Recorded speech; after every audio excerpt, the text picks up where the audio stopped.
The how long will she cry baby dilemma.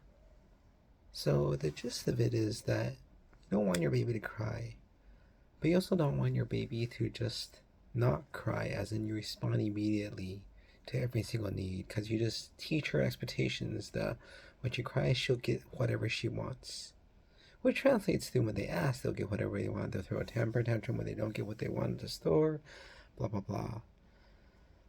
But, the thing is, I want my baby to sleep in her own crib.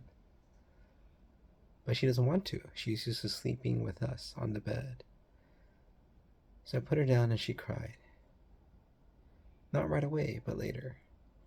And she was just bawling. Sometimes wouldn't make any sounds because I guess she was crying so hard she had trouble breathing. And she was trying to clamber out of the crib. So it's like, okay, fine, I just picked her up and held her. I don't want her to cry that much, to be in distress. But I also don't want to just pick her up when the crying is going to stop by itself in a short period of time.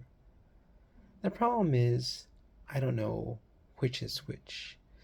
And some people may say, well, you don't know enough. And that may be true. I'm not the baby whisperer. I'm not, great with babies, shall we say. But I think the idea is that many times in life, you just don't know these things, right? We don't know how long we could continue on this path before we had to turn back. Or maybe we could continue on the path and take it forever, right? And it's an alternative route. But how do we know these things in advance if we simply don't know? We don't know the mind of a baby. Plus, I don't think she knows her own mind anyways, right? Can you predict when she's going to cry and stop and go to sleep versus cry and not stop? And start vomiting because you're crying too much? I think that's the thing with children, but in general with life. We make all these decisions without knowing what's going to happen, without knowing what's what, without knowing what would have been. But the problem is we cannot know. Unless we've chosen that path, then we will know, but we can't go backwards.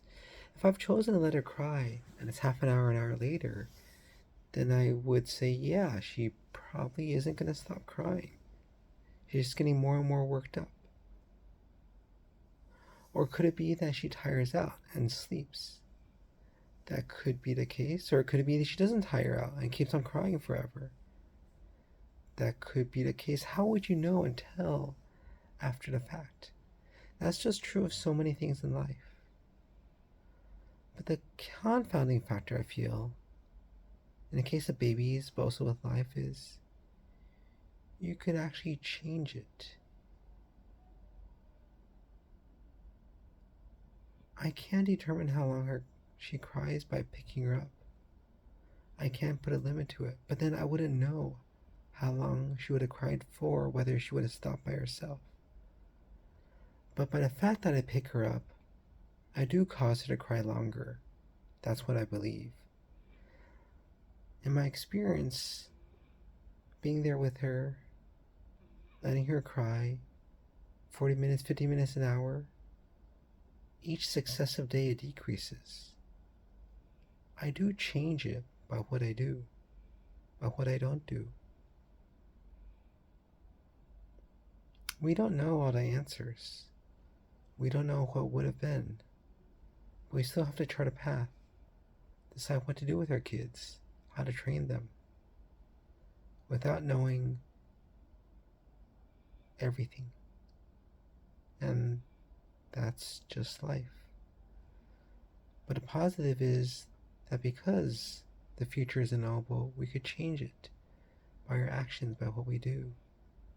And that's also life. The beauty, the joy, the pleasure, the enjoyment, the mystery of life. Such it is.